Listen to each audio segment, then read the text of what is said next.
बोलिए शिव शंकर भगवान की जय। प्रिय भक्तों, आज हम आपको सुनाने जा रहे हैं श्री शिव महापुराण की अगली संहिता, जो है शतरुद्र संहिता।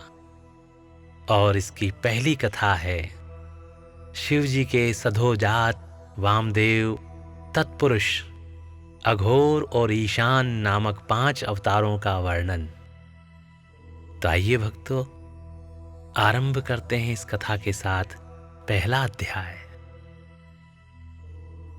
वंदे महानंदमनंतलीलम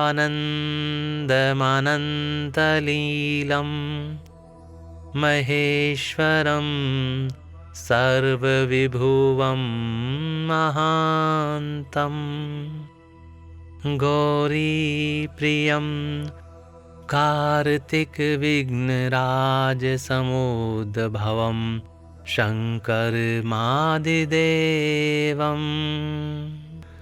जो परमानंदमय है, जिनकी लीलाएं अनंत हैं, जो ईश्वरों के भी ईश्वर, सर्वव्यापक, महान, गौरी के प्रियतम तथा स्वामी कार्तिक और विघ्नराज गणेश को उत्पन्न करने वाले हैं, उन आदिदेव शंकर जी की मैं वंदना करता हूं। शौनक जी ने कहा, हे महाभाग सूत जी, आप तो पुराणकर्ता व्यास जी के शिष्य तथा ज्ञान और दया की निधि हैं। अतः अब आप शंभु के उन अवतारों का वर्णन कीजिए जिनके द्वारा उन्होंने सत्पुरुषों का कल्याण किया है। सूत जी बोले, हे शौनक जी, आप तो मननशील व्यक्ति हैं। अतः अब मैं आपसे शिव जी के उन अवतारों का वर्णन करता हूं। आप अपनी इंद्रियों को वश में करके सद्भक्ति पूर्वक मन लगाकर श्रवण कीजिए। हे मुने, पूर्व काल में सनत कुमार जी ने नंदीश्वर से, जो सत्पुरुषों की गति तथा शिव स्वरूप ही हैं, यही प्रश्न किया था। उस समय नंदीश्वर ने शिव जी का स्मरण करते हुए उन्हें यो उत्तर दिया था। नंदीश्वर ने कहा, हे मुने, यों तो सर्वव्यापी सर्वेश्वर शिव के कल्प कल्पांतरों में असंख्य अवतार हुए हैं, तथापि इस समय मैं अपनी बुद्धि के अनुसार उनमें से कुछ का वर्णन करता हूं। 19वां कल्प, जो श्वेत लोहित नाम से विख्यात है, उसमें शिव जी का सधोजात नामक अवतार हुआ था। वह उनका प्रथम अवतार कहलाता है।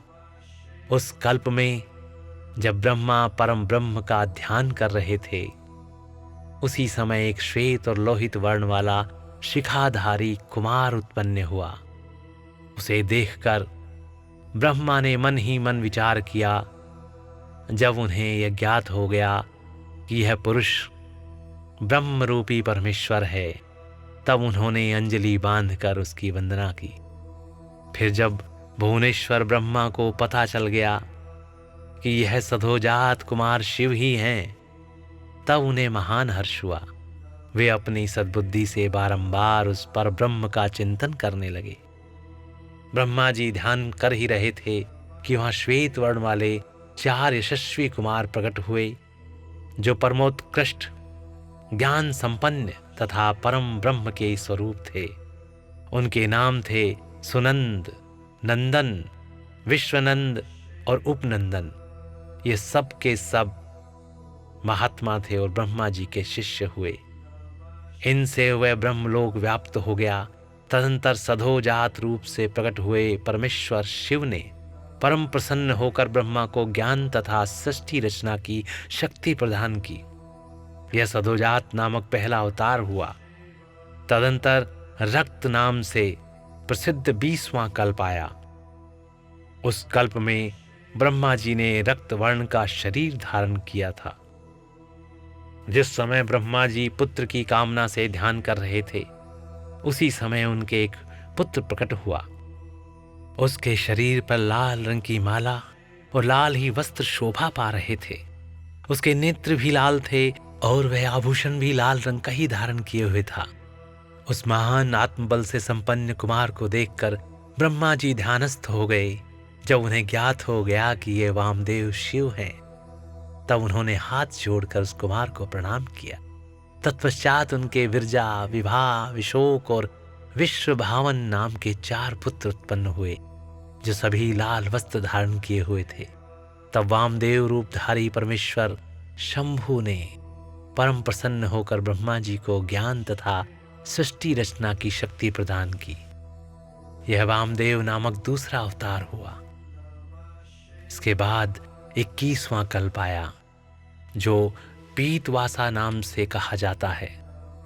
उस कल्प में महाभाग ब्रह्मा पीत वस्त्रधारी हुए।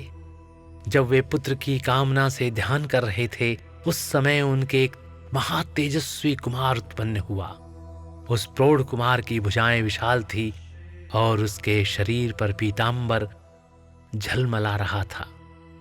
उस ध्यान मग्न बालक को देखकर ब्रह्मा जी ने अपनी बुद्धि के बल से उसे तत्पुरुष शिव समझा। तब उन्होंने ध्यान युक्त चित्त से संपूर्ण लोकों द्वारा नमस्कृत महादेवी शांकरी गायत्री तत्पुरुषाय विद्महे महादेवाय धीमहि का जप करके उन्हें नमस्कार किया। इससे महादेव जी प्रसन्न हो गए। तत्पश्चात उनके पार्श्व भाग से पीत वस्त्रधारी दिव्य कुमार प्रकट हुए। वे सब के सब योग मार्ग के प्रवर्तक हुए। यह तत्पुरुष नामक तीसरा अवतार हुआ। तत्पश्चात स्वयंभू ब्रह्मा ने उस पीत वर्ण नामक कल्प के बीत जाने पर पुनः दूसरा कल्प प्रवृत्त हुआ। उसका नाम शिव था। जब एकार्णव की दशा में 1 सहस्त्र दिव्य वर्ष व्यतीत हो गए, तब ब्रह्मा जी प्रजाओं की सृष्टि करने की इच्छा से दुखी हो विचार करने लगे। उस समय उन महातेजस्वी ब्रह्मा के समक्ष एक कुमार उत्पन्न हुआ। उस महापराक्रमी बालक के शरीर का रंग काला था। वह अपने तेज से उद्दीप्त हो रहा था तथा काला वस्त्र, काली पगड़ी और काला यज्ञोपवीत धारण किए हुए था। उसका मुकुट भी काला था और स्नान के पश्चात अनुलेपन चंदन भी काले रंग का ही था। उन भयंकर पराक्रमी महामनस्वी देव देवेश्वर अलौकिक कृष्ण पिंगल वर्ण वाले अघोर को देखकर ब्रह्मा जी ने उनकी वंदना की। तत्पश्चात ब्रह्मा जी उन भक्तवत्सल अविनाशी अघोर को ब्रह्म रूप समझकर इष्ट वचनों द्वारा उनकी स्तुति करने लगे।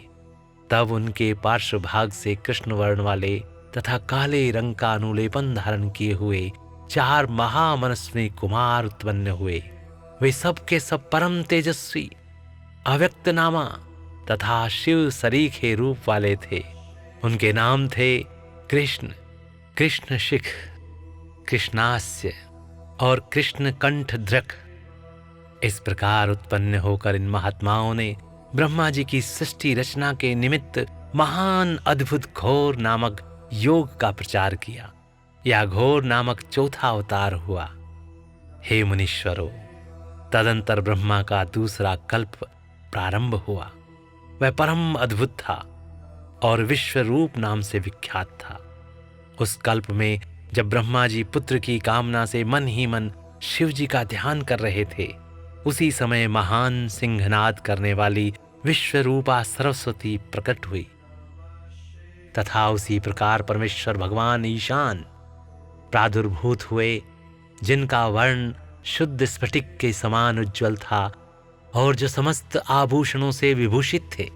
उन अजन्मा, सर्वव्यापी, सर्वांतर्यामी, सब कुछ प्रदान करने वाले, सर्वस्वरूप, सुंदर रूप वाले तथा अरूप ईशान को देखकर ब्रह्मा जी ने उन्हें प्रणाम किया। तब शक्ति सहित विभु ईशान ने भी ब्रह्मा को सन्मार्ग का उपदेश देकर 4 सुंदर बालकों की कल्पना की। उन उत्पन्न हुए शिशुओं का नाम था जटी, मुंडी, शिखंडी और अर्धमुंड। ये योगानुसार सद्धर्म का पालन करके योग गति को प्राप्त हो गए। यह ईशान नामक 5वां अवतार हुआ। सर्वज्ञ सनत कुमार जी, इस प्रकार मैंने जगत की हित कामना से सधोजात आदि अवतारों का प्राकट्य संक्षेप से वर्णन किया। उनका वह सारा लोक हितकारी व्यवहार यथा तथ्य रूप से ब्रह्मांड में वर्तमान है। महेश्वर की ईशान, पुरुष, घोर, वामदेव और ब्रह्म, ये 5 मूर्तियां विशेष रूप से प्रसिद्ध हैं। इनमें ईशान, जो शिव स्वरूप तथा सबसे बड़ा है, पहला कहा जाता है।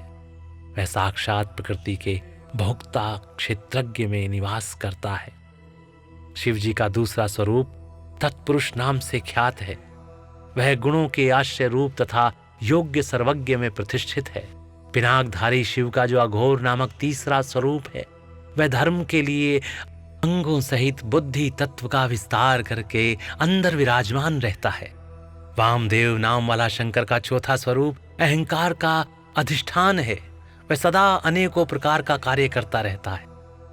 विचारशील बुद्धिमानों का कथन है कि शंकर का ईशान संज्ञक स्वरूप सदा कर्ण, वाणी और सर्वव्यापी आकाश का अधीश्वर है, तथा महेश्वर का पुरुष नामक रूप त्वक, पाणी और स्पर्श गुण विशिष्ट वायु का स्वामी है। मनीषीगण अघोर नाम वाले रूप को शरीर, रस, रूप और अग्नि का अधिष्ठान बतलाते हैं। शंकर जी का वामदेव संज्ञक स्वरूप रसना, पायु, रस और जल का स्वामी कहा जाता है। प्राण, उपस्थ्य, गंध और पृथ्वी का ईश्वर शिव जी का सधोजात नामक रूप बताया जाता है। कल्याणकामी मनुष्यों को शंकर जी के इस स्वरूपों की सदा प्रयत्नपूर्वक वंदना करनी चाहिए, क्योंकि ये श्रेय प्राप्ति में एकमात्र हेतु है। जो मनुष्य इन सधोजात आदि अवतारों के प्राकट्य को पढ़ता अथवा सुनता है, वह जगत में समस्त काम्य भोगों का उपभोग करके अंत में परम गति को प्राप्त होता है। बोलिए शिव शंकर भगवान की जय। तो प्रिय भक्तों, इस प्रकार यहाँ पर श्री शिव महापुराण के शतरुद्र संहिता का ये पहला अध्याय और उसकी पहली कथा समाप्त होती है। बोलिए शिव शंकर भगवान की जय।